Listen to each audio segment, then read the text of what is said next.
अखन कत छी अपना सब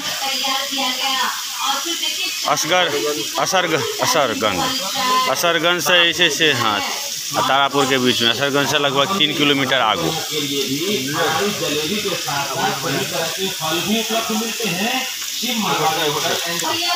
लियन ठीक है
बोल बम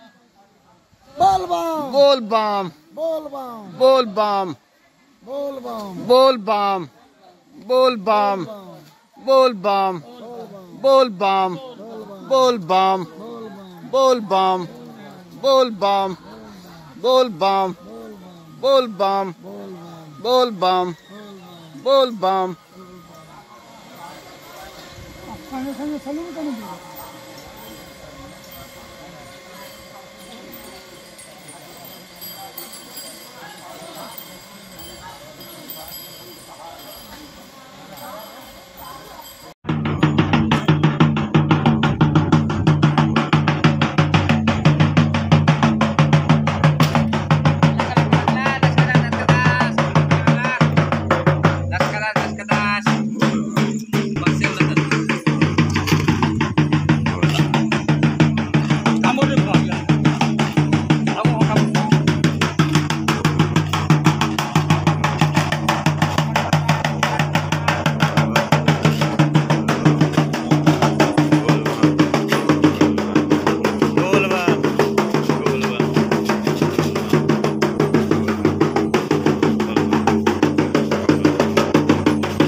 बोल बम बोल बम बोल बम बोल बम बोल बम बोल बम बोल बम बोल बम।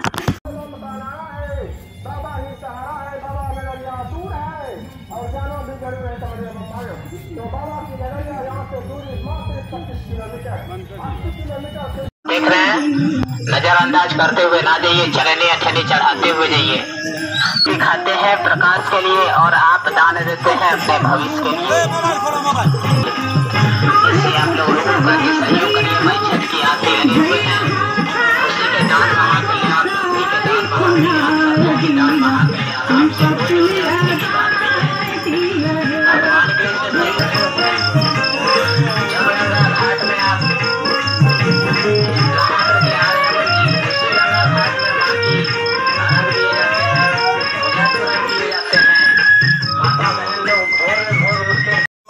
बोल बम बोल बम बोल बम बोल बम बोल बम बोल बम बोल बम बोल बम बोल बम बोलते चलू बोल बम बोलते चलू बोल बम मन से जपू बोल बम मन से जपू बोल बम बोल बम बोल बम बोल बम बोल बम बोल बम बोल बम।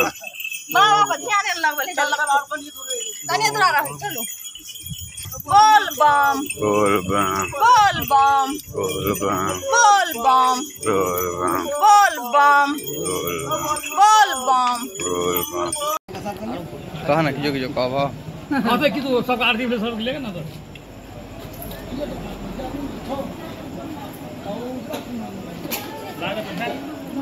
मुड़ी करना है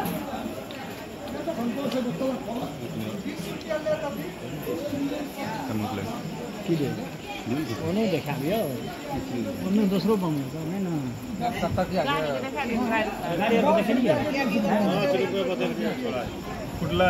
तकिया किधर कहना चाहिए हमरा भेज तकिया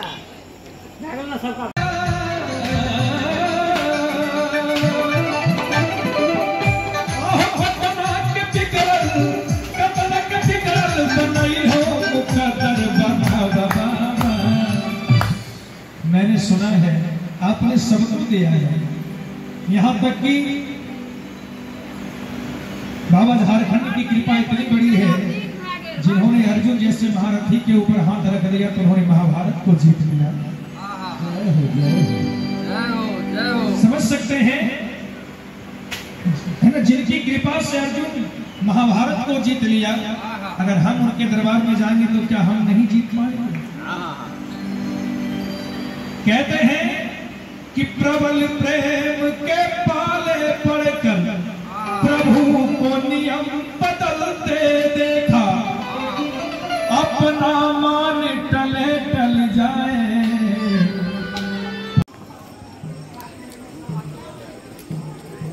आरती करो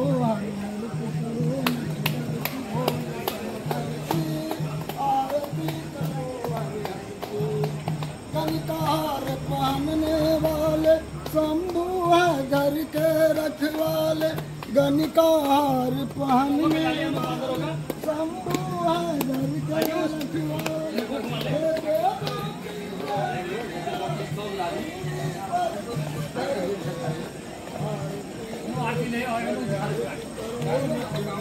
बोले शंकर की आरती करो।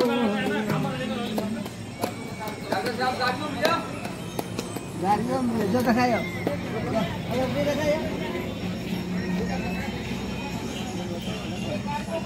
प्रसाद लेवा राधे रखे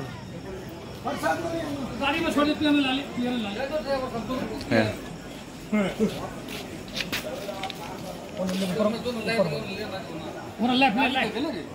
ले लाइव तुरंत है तो दिलता वो पूजो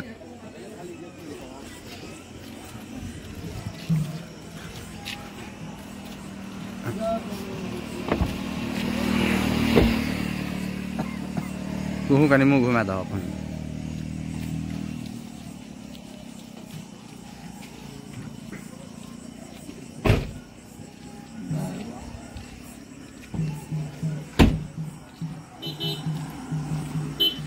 कनी तेजस्वियों के देखा दै छियै तेजस्वी का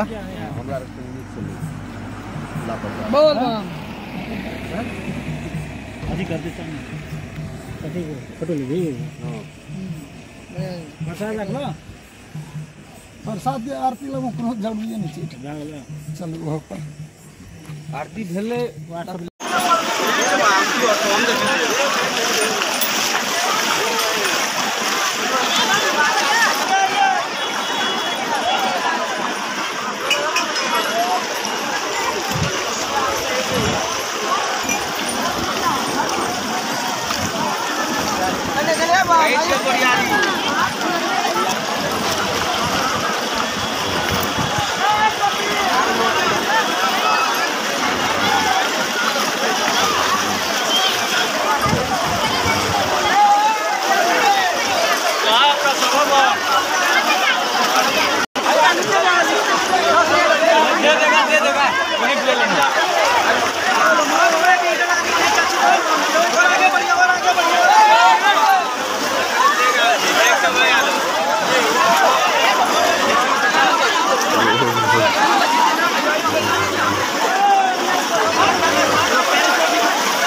कोई भूल गए ना बोल बम कहानी बताते हैं बोल बम बोल बम बोल बम बोल बम बोल बम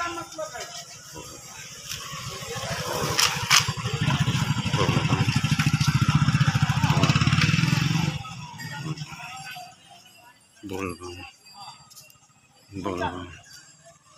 बोल बम बोल बम बोल बम बोल बम बोल बम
गले नहीं लग सकते।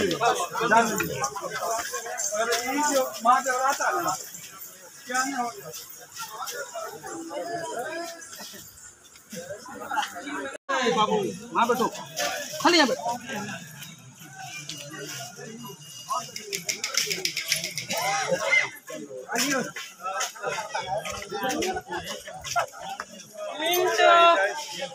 छोटू वाला चाबी यार आज ही हम लेके नहीं कपड़ा राइट लाइन लगा सकता आपको तुमने कितना बुड़ेगा 80 रुपया आप दिए पैसा ये पैसा दिया ना अभी दे दिया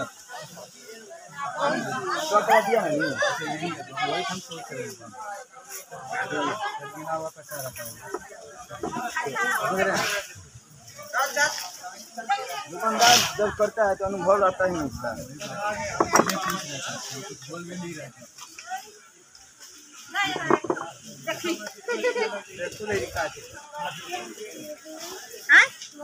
बच्चा के लेबू बोतल हम अभी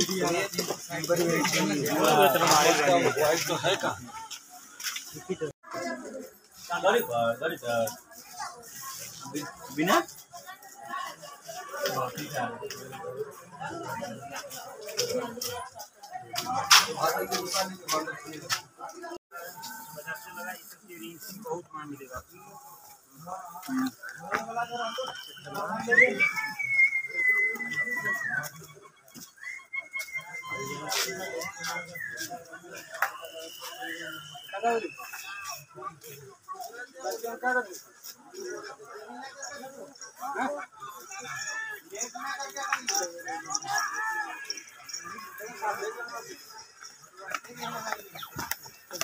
बाबू वहाँ बैठो खाली यहाँ बैठो